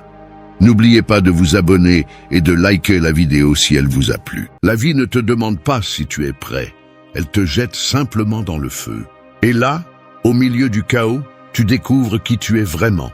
La force intérieure ne naît pas dans les jours tranquilles, mais dans les moments où tout semble s'effondrer. Lorsque tu fais face à la perte, à la trahison ou à l'échec, tu n'es pas puni, tu es façonné. L'âme se trempe dans l'adversité, tout comme l'acier dans le feu. Ce n'est pas un message de réconfort, c'est un rappel. La vie ne s'arrêtera pas pour t'attendre, elle ne te donnera pas d'explication. Tu vas perdre des choses, tu vas tomber, tu vas être testé encore et encore. Mais ce qui compte vraiment n'est pas ce qui se passe, mais comment tu réagis. C'est là que se mesure la grandeur. Dans la réaction, dans le calme face à la douleur, dans la dignité lorsque tout s'effondre. Le stoïcisme enseigne précisément cela, à garder l'esprit ferme lorsque le monde devient incertain. Tu ne peux pas contrôler le destin, mais tu peux contrôler ton caractère. Tu ne décides pas du coup, mais tu décides si tu te relèves. Tu ne choisis pas ce qui s'en va, mais tu choisis qui tu deviens quand tout manque. Ce chemin n'est pas facile, mais c'est le seul qui vaut la peine. Parce qu'à la fin, le monde ne respecte pas celui qui crie, mais celui qui résiste en silence. Cette vidéo est pour ceux qui sont prêts à se regarder sans masque et à découvrir que leur force ne dépend pas de la chance, mais de la trempe de leur esprit. 1. Accepte ce que tu ne peux pas contrôler. La mer ne s'arrête jamais pour un bateau. Les vagues suivent leur cours sans se soucier de qui essaie de les arrêter. C'est ainsi que va la vie. Imprévisible, parfois violente, parfois sereine, mais toujours en mouvement. Le problème est que beaucoup essaient de contrôler la mer au lieu d'apprendre à la naviguer. Ils s'épuisent à lutter contre l'inévitable, voulant que le monde se plie à leurs désirs, alors que la véritable sagesse réside dans l'acceptation de ce qui ne dépend pas d'eux. Résister au cours naturel des choses ne fait qu'augmenter la souffrance. Accepter ne signifie pas abandonner. Cela signifie comprendre les limites de son propre pouvoir. Cela signifie regarder la réalité en face et décider de ne pas perdre son calme pour ce qui est hors de portée. Ce que pensent les autres, le temps, les décisions des autres, les fins que tu n'as pas souhaitées, tout cela appartient à la sphère du désordre. Mais ce que tu fais avec cela, comment tu réagis, cela t'appartient. Les stoïciens appelaient cela la dichotomie du contrôle. Une ligne invisible entre ce que tu peux changer et ce que tu ne peux pas. La franchir, c'est te condamner à l'agitation. Le monde ne s'arrête pas parce que tu as mal. La vie continue, même quand tu n'es pas prêt. La seule chose que tu peux contrôler est ton attitude. Tu peux pleurer pour ce qui est parti, ou utiliser cette douleur pour te renforcer. Tu peux te plaindre du destin ou t'adapter et continuer à marcher.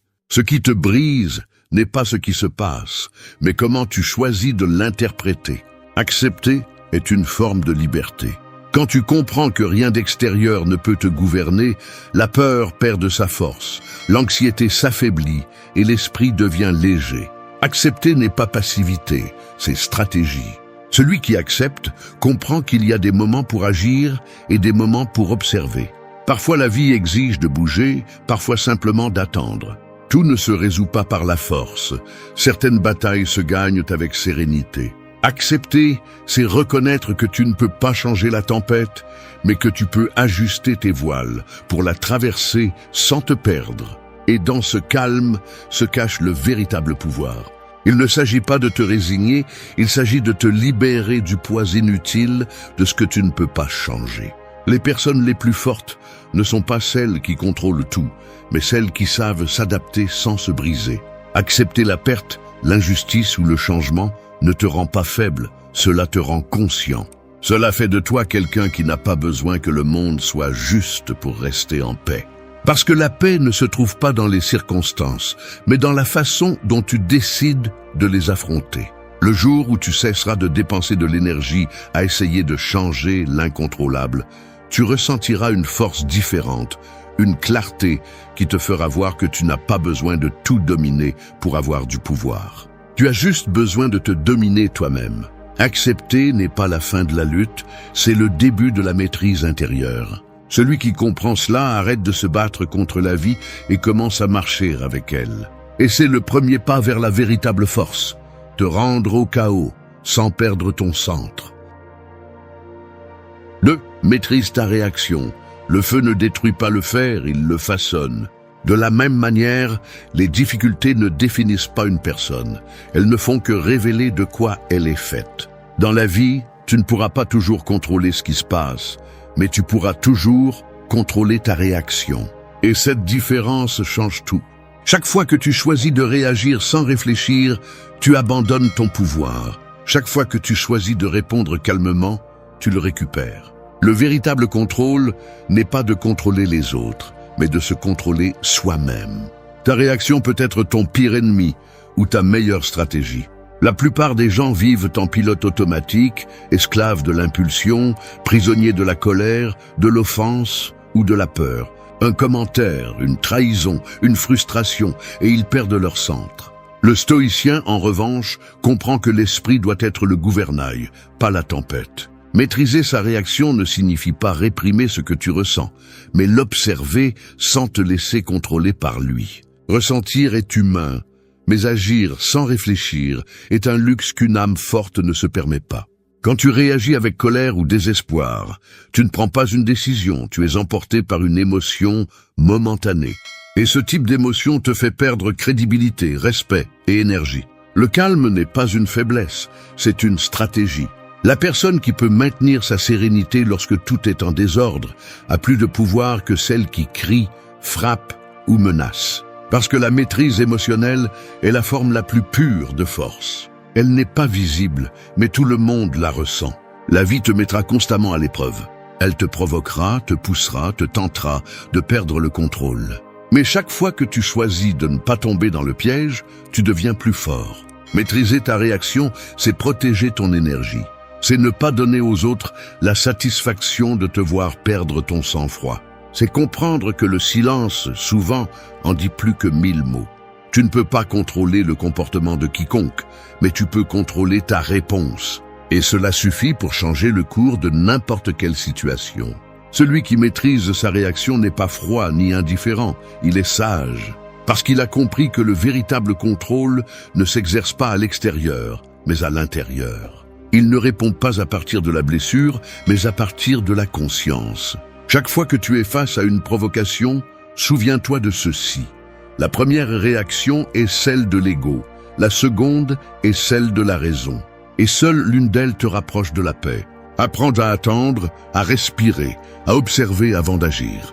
Cette pause est du pouvoir. Cette pause est la différence entre détruire quelque chose de précieux ou le renforcer. Maîtriser ta réaction ne fait pas de toi une personne sans émotion. Cela fait de toi une personne avec une direction.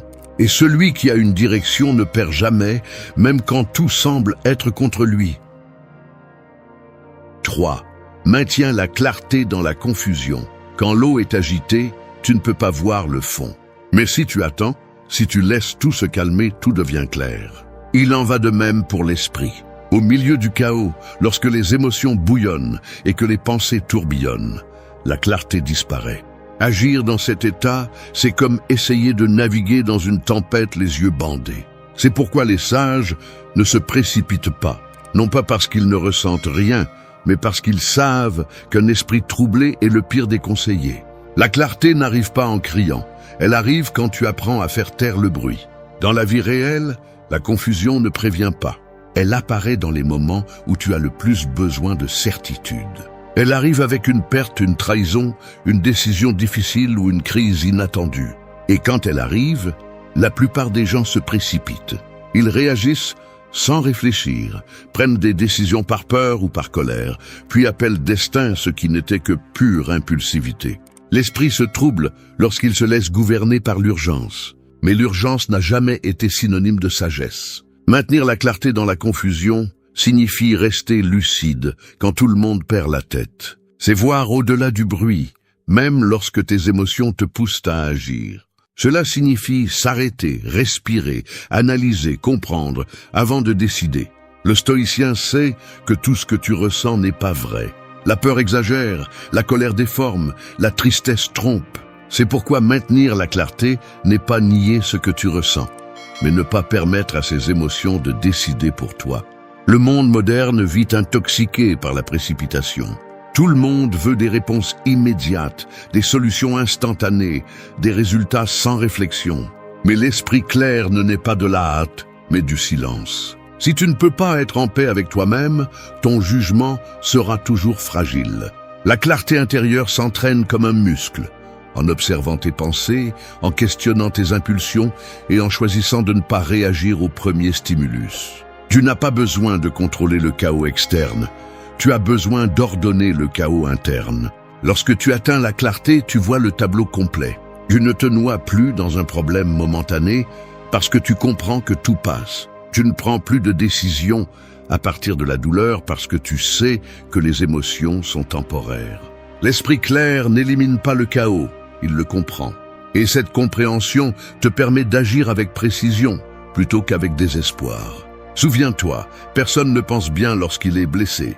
C'est pourquoi, dans les moments les plus confus, la chose la plus sage à faire n'est pas de décider, mais d'attendre que la poussière retombe. La clarté n'arrive pas toujours rapidement, mais elle arrive toujours si tu as la discipline de ne pas bouger jusqu'à la voir. Ne prends pas de décision permanente sur la base d'émotions temporaires. Ne sacrifie pas ta paix pour le besoin d'avoir raison ou d'agir immédiatement. Dans la confusion, les mots sont superflus. Le silence analyse ce que l'esprit perturbé ignore. Il ne s'agit pas de froideur, il s'agit de stratégie. La personne qui apprend à maintenir la clarté au milieu du chaos devient inébranlable, car elle ne réagit pas, elle choisit. Elle ne suit pas le bruit, elle suit la raison. Elle ne cherche pas à avoir le dernier mot, elle cherche à avoir l'esprit le plus tranquille. Dans un monde où tout le monde court, celui qui pense calmement est toujours un pas en avant. Maintenir la clarté n'est pas un luxe, c'est une question de survie. Parce que lorsque le chaos s'empare du monde, le véritable pouvoir appartient à celui qui peut continuer à voir clairement.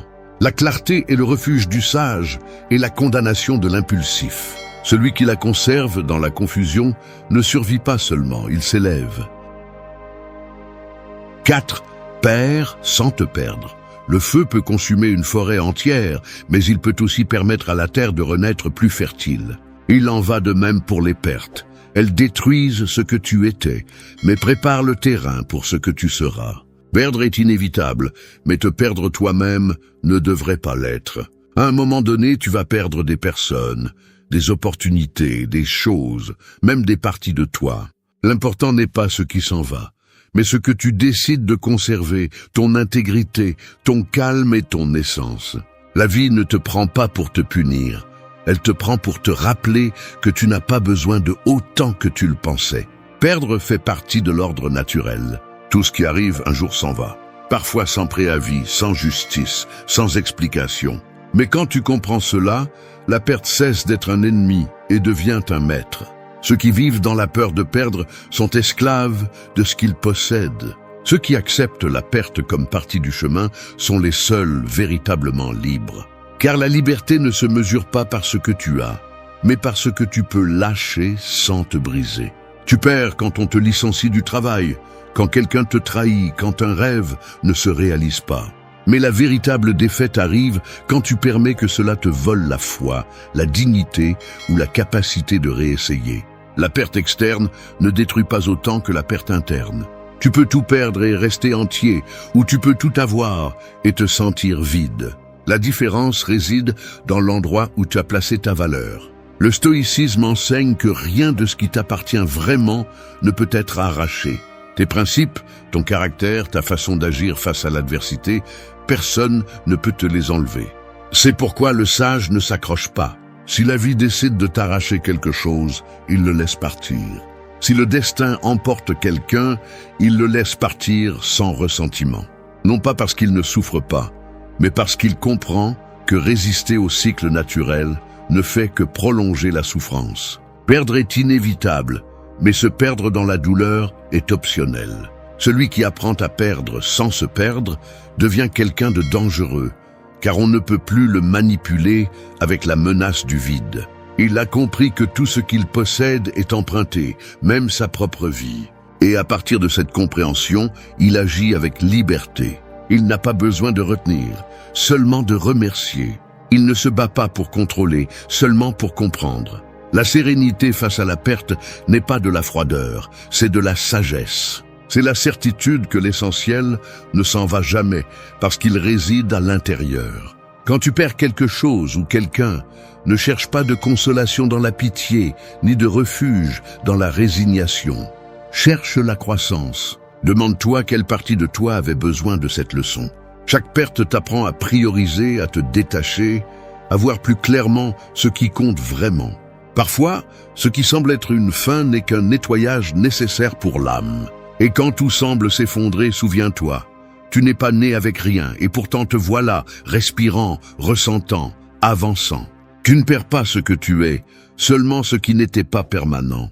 La force n'est pas dans l'évitement des pertes, mais dans le fait de rester toi-même, même après elles. Perdre sans te perdre est un art, l'art de rester debout quand tout s'effondre, l'art de regarder vers l'avant sans rancune, l'art de continuer à croire, même si le monde t'a presque tout pris. Parce que tant que tu ne te perds pas toi-même, tu n'auras jamais vraiment perdu. 5. Garde ton calme face au mal. Un lion ne rugit pas chaque fois qu'on le provoque. Il observe, mesure et attend. Son silence n'est pas une faiblesse, c'est une maîtrise. Ainsi devrait être l'être humain face au mal, ferme mais serein. Non pas parce qu'il ne ressent rien, mais parce qu'il sait que réagir avec colère ne fait qu'alimenter l'ennemi. Dans un monde où tout le monde cherche une réponse immédiate, garder son calme est un acte de pouvoir. La plupart confondent contrôle et indifférence, mais ce sont des choses différentes. Ne pas réagir ne signifie pas que cela ne t'affecte pas. Cela signifie que tu ne donnes pas à l'autre le privilège de décider de ton état mental. Quand quelqu'un te blesse, la réaction naturelle est de riposter, de te défendre, de montrer que tu n'es pas faible. Mais le stoïcien comprend que répondre à partir de la blessure ne fait que prolonger la douleur. Chaque fois que tu agis sous l'influence du ressentiment, le mal se multiplie. Le calme, en revanche, coupe le cycle. C'est une façon de dire « tu ne pourras pas m'entraîner avec toi ». La sérénité ne supprime pas l'offense, elle la transforme. Elle te permet d'observer le mal à distance, de le comprendre et de décider ce qui mérite ton énergie. Celui qui se laisse emporter par la colère perd le contrôle de lui-même. Et celui qui perd le contrôle a déjà perdu la bataille. Il n'y a pas de pire défaite que de permettre à quelqu'un d'autre de diriger ton comportement. C'est pourquoi le sage ne cherche pas la vengeance, il cherche la compréhension. Non pas parce qu'il est faible, mais parce qu'il a appris que se venger est facile, mais que guérir est ce qui coûte vraiment. Le calme n'est pas passivité, c'est stratégie. La personne qui ne répond pas à la provocation n'est pas aveugle au mal. Elle a simplement décidé de ne pas alimenter le feu. Garde ton calme face au mal, car la douleur passe toujours. Mais les décisions prises en colère laissent des cicatrices plus profondes. Si quelqu'un te trahit, observe. Si on t'humilie, garde le silence. Non pas parce que tu manques de courage, mais parce que tu comprends que le temps révèle tout et met chacun à sa place. Parfois, ta meilleure réponse est de continuer à avancer sans dire un mot. Ce silence déroute ceux qui espéraient te voir tomber. La sérénité, c'est la forme de vengeance la plus silencieuse. Parce que pendant que l'autre se consume dans son propre poison, tu continues à grandir. Celui qui apprend à garder son calme quand tout s'effondre devient intouchable. Les coups ne le secouent plus, ils le façonnent. Sa force n'est pas dans l'agression, mais dans la discipline émotionnelle qui l'empêche de perdre le contrôle. Je ne peux pas empêcher le monde de te blesser, mais tu peux décider de ce que tu fais de ces blessures. Tu peux les transformer en excuses ou en leçons. La douleur n'a pas toujours de sens, mais elle laisse toujours une leçon. Chaque offense est une opportunité de te prouver à toi-même que tu ne réagis plus comme avant. Et quand tu arrives à ce point, tu comprends que ce n'est pas le mal qui te change, mais ta réponse à lui. Garder ton calme n'est pas cacher ce que tu ressens, c'est protéger ta paix. C'est reconnaître que ton énergie vaut plus qu'une dispute, que ta dignité n'a pas besoin de défense, que ta tranquillité ne se négocie pas. Peu importe combien de bruit il y a dehors, si tu arrives à rester silencieux à l'intérieur, le mal se dissout. Le calme ne te rend pas insensible à la douleur, mais il te rend plus sage face à elle. Parce que celui qui maîtrise son esprit, maîtrise le monde, et aucun coup ne peut briser celui qui a appris à être son propre refuge. 6. Fais de la patience ta force. Le bambou passe des années à pousser sous terre avant d'émerger à la surface. Alors que tout le monde pense que rien ne se passe, ses racines se renforcent en silence. Et quand il finit par germer, il grandit avec une vitesse et une fermeté qui surprennent tout le monde. C'est ainsi que fonctionne la patience.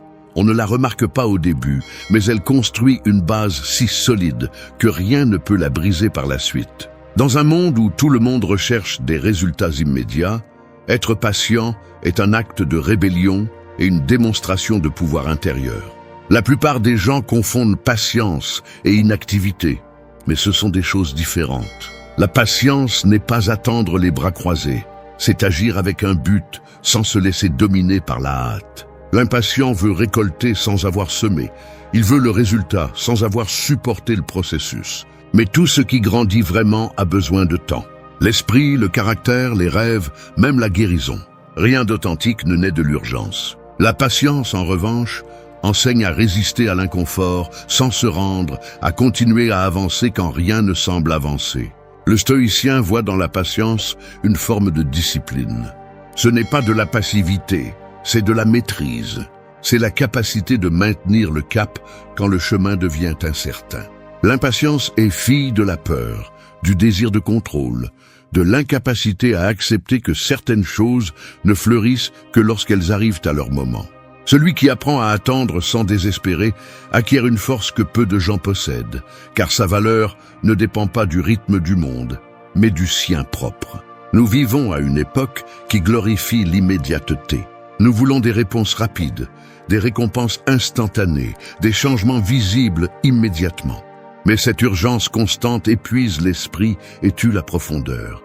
La patience, au contraire, t'apprend à respirer au milieu du chaos, à faire confiance au processus invisible, à ne pas abandonner simplement parce que tu ne vois pas encore le résultat. La véritable maturité consiste à supporter l'attente sans perdre la foi. Chaque retard, chaque obstacle et chaque silence font partie de ton entraînement. La patience n'élimine pas les défis. Elle te prépare à les affronter sans perdre ton calme. C'est l'art de résister sans se durcir.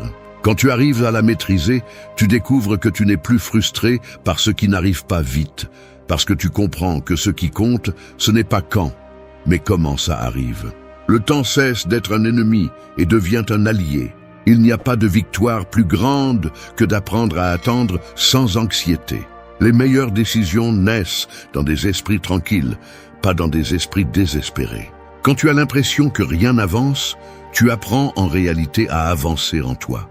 La patience ne t'éloigne pas de tes objectifs, elle te renforce pour les mériter. Chaque moment d'attente te façonne, te polit et t'apprend à apprécier ce qui vient. Être patient, ce n'est pas accepter la lenteur du monde, c'est maîtriser ton propre rythme. C'est comprendre que la rapidité n'est pas toujours synonyme de progrès et que ce qui est obtenu facilement se perd tout aussi rapidement. Celui qui fait de la patience sa force n'a pas besoin de courir, car il sait qu'il arrivera. Il n'a pas besoin de prouver quoi que ce soit, car il fait confiance au processus. Et quand tout le monde abandonne par impatience, lui continue, constant, silencieux, inarrêtable. Fais de la patience ta force, non pas parce que c'est facile, mais parce que c'est ce qui te distingue des autres. L'impatient réagit, le patient construit.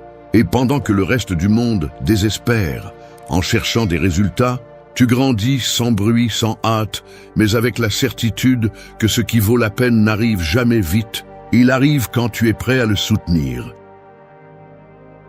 7. Transforme la chute en apprentissage.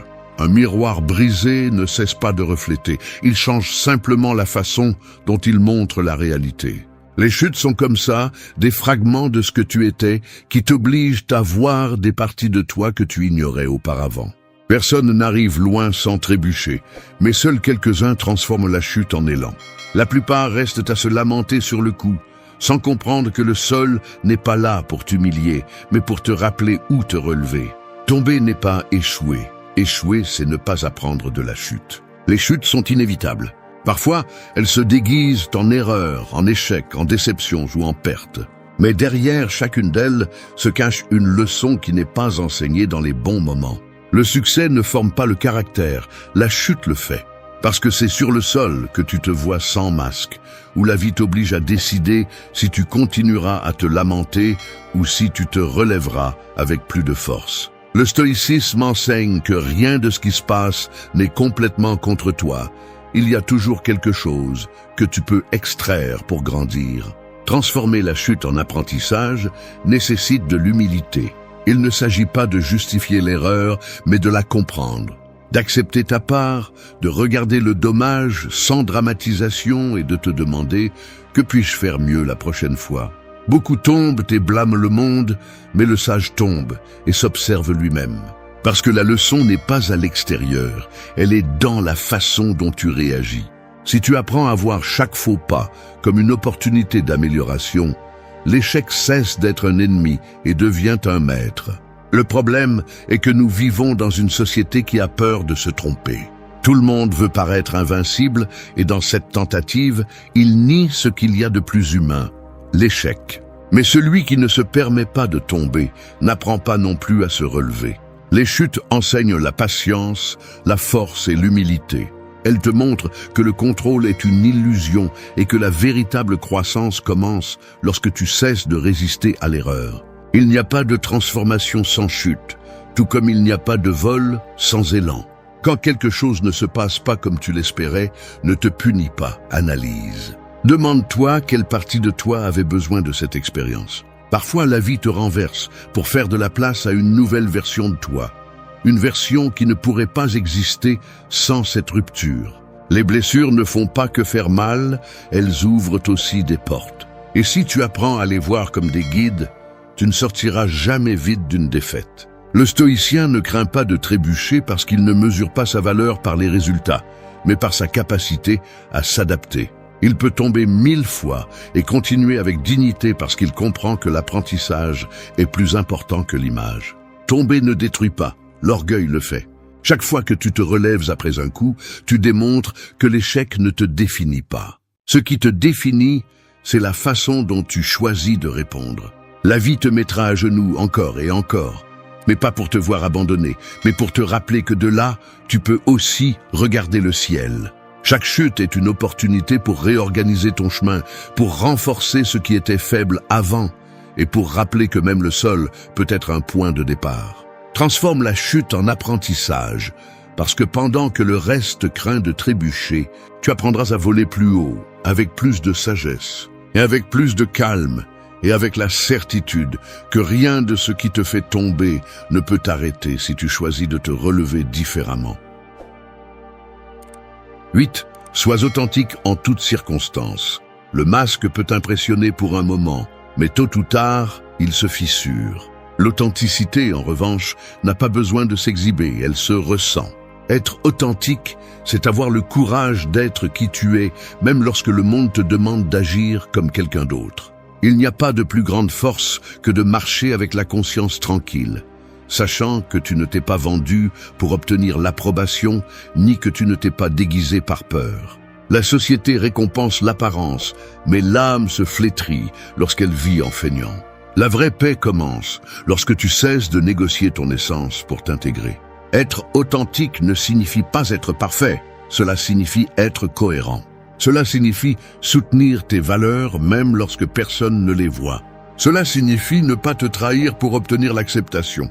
L'authenticité est mise à l'épreuve lorsque la pression augmente, lorsque tu es entouré de jugements ou de tentations, lorsque être toi coûte plus que de faire semblant. C'est là que l'on voit qui a du caractère et qui n'a qu'une façade. Le stoïcien ne cherche pas à plaire, il cherche à être intègre. Il sait que vivre selon ce qu'il pense, dit et fait en harmonie, est la forme la plus élevée de liberté. Chaque fois que tu t'adaptes pour être aimé, tu perds un fragment de toi. Chaque mensonge, chaque geste forcé, chaque tentative de paraître ce que tu n'es pas, t'éloigne de ton centre. Et plus tu t'éloignes de toi-même, plus tu te sens vide, même si le monde t'applaudit. L'authenticité ne garantit pas le succès immédiat, mais elle te donne quelque chose qu'aucune reconnaissance ne peut acheter, le respect de soi.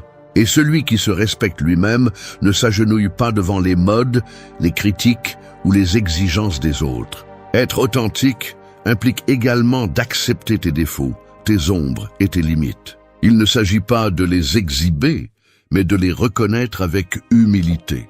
La personne authentique n'a pas besoin de cacher ses blessures parce qu'elle sait qu'elles font partie de son histoire. Elle ne cherche pas à paraître invincible, elle cherche à être réelle. Cette honnêteté attire plus que toute tentative de perfection. Dans un monde plein d'imitations, être authentique devient révolutionnaire. Il y aura des moments où être authentique te coûtera des amitiés, des opportunités ou de l'approbation. Mais si tu dois te trahir pour garder quelque chose, alors cela n'a jamais été à toi. Les masques te protègent du jugement, mais ils t'isolent également de la véritable connexion. Personne ne peut vraiment t'aimer si tu ne montres qu'une version éditée de toi. L'authenticité, bien qu'inconfortable, finit toujours par libérer. Elle t'éloigne de ceux qui ne résonnent pas avec toi et attire ceux qui te comprennent vraiment. Le stoïcien sait que la plus grande paix ne vient pas d'être admiré, mais d'être fidèle à soi-même. Tu peux tromper le monde, mais tu ne pourras jamais tromper ta conscience. La cohérence est une forme de force silencieuse. Elle ne crie pas, elle ne se vante pas, elle se ressent simplement dans la façon dont tu marches, parles et décides. Être authentique n'est pas une stratégie, c'est un mode de vie. C'est choisir la vérité même quand elle fait mal. C'est garder ton essence quand tout le monde se vend pour de l'attention.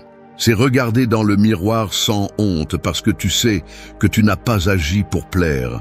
Et quand tu vis ainsi, tu découvres que l'authenticité ne te donne pas seulement du respect, elle te donne du pouvoir. Le pouvoir de ne dépendre de personne pour te sentir complet. Le pouvoir de ne pas changer ton visage chaque fois que le public change. Parce qu'à la fin, le masque tombe, mais le caractère reste. Et seul celui qui reste fidèle à lui-même, même dans la tempête, peut dire qu'il vit avec une véritable liberté. 9.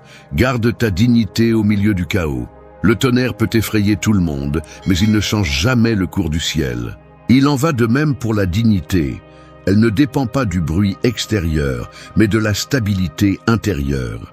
Dans les moments les plus durs, lorsque la trahison, le chaos ou la perte tentent de te briser, garder ta dignité est ta plus grande victoire. C'est le bouclier qui te protège de devenir ce qui t'a blessé. Il ne s'agit pas de feindre l'indifférence, mais de ne pas te rabaisser au niveau de ce qui a tenté de te détruire. La dignité se révèle lorsque tout le reste disparaît. N'importe qui peut paraître serein lorsque la vie est facile, mais seul celui qui conserve son calme dans la tempête démontre un véritable caractère. Le chaos ne te vole pas ta tranquillité. Tu la lui donnes lorsque tu laisses la peur ou la colère te contrôler. Garder ta dignité ne signifie pas ne pas ressentir. Cela signifie ne pas laisser la douleur décider pour toi. C'est choisir l'élégance sur la colère, le silence sur la réaction, l'intégrité sur la vengeance. Le stoïcien comprend que le respect de soi est la seule valeur qui ne peut être arrachée. Tu peux perdre de l'argent, ta position, voire ta réputation, mais si tu conserves ta dignité, tu restes invincible. Les circonstances changent, les opinions changent, mais ce que tu fais quand personne ne te voit, cela te définit. La dignité est un feu intérieur qui ne s'éteint pas avec les vents du mépris, ni avec l'injustice du monde. C'est le rappel que ta valeur ne dépend pas de la façon dont on te traite, mais de la façon dont tu choisis de répondre. Quand l'environnement devient chaotique, beaucoup perdent le contrôle. Certains crient, d'autres attaquent, d'autres abandonnent. Celui qui maintient sa dignité, en revanche, agit avec sérénité. Il ne se rabaisse pas pour gagner une discussion et n'a pas besoin de prouver quoi que ce soit. Il sait que le véritable pouvoir s'exerce depuis le self-control, pas depuis la réaction. Et pendant que les autres sombrent dans leur propre chaos, il reste debout, intact à l'intérieur, même si tout tremble à l'extérieur. Garder ta dignité signifie aussi savoir te retirer la tête haute. Tout ne mérite pas une explication. Chaque bataille ne vaut pas ton énergie. Parfois, la victoire est dans le silence. Rester silencieux quand on te provoque n'est pas une faiblesse, c'est une maîtrise. Partir sans rancune quand on te trahit n'est pas de la lâcheté, c'est de l'amour propre. La dignité est de savoir quand rester et quand partir, sans perdre le respect de soi dans le processus. La vie te mettra dans des situations où on voudra te voir perdre ton calme, où tu ressentiras la tentation de répondre avec colère ou vengeance. Mais quand tu réussiras à garder ton calme et à marcher avec assurance, tu comprendras que la dignité ne protège pas seulement ta paix, mais aussi ton pouvoir. Tu n'as pas besoin de prouver quoi que ce soit quand tu sais déjà qui tu es. Chaque fois que tu choisis la sérénité face à la provocation, tu renforces ton esprit. Chaque fois que tu ne réagis pas à l'attaque, tu réaffirmes ton contrôle. Garder ta dignité n'est pas seulement une attitude, c'est une façon de vivre. Cela signifie avoir une colonne vertébrale solide dans un monde de genoux. Parce que quand le chaos t'entoure et que le bruit est assourdissant, la dignité sera ton silence le plus fort, ton bouclier le plus élégant et ta victoire la plus nette. Merci d'être resté jusqu'à la fin de la vidéo. Si vous avez tout vu, commentez « Je suis stoïcien » comme notre signe secret. indiquant que vous êtes un véritable apprenant du stoïcisme. N'oubliez pas de vous abonner et de liker la vidéo si elle vous a plu.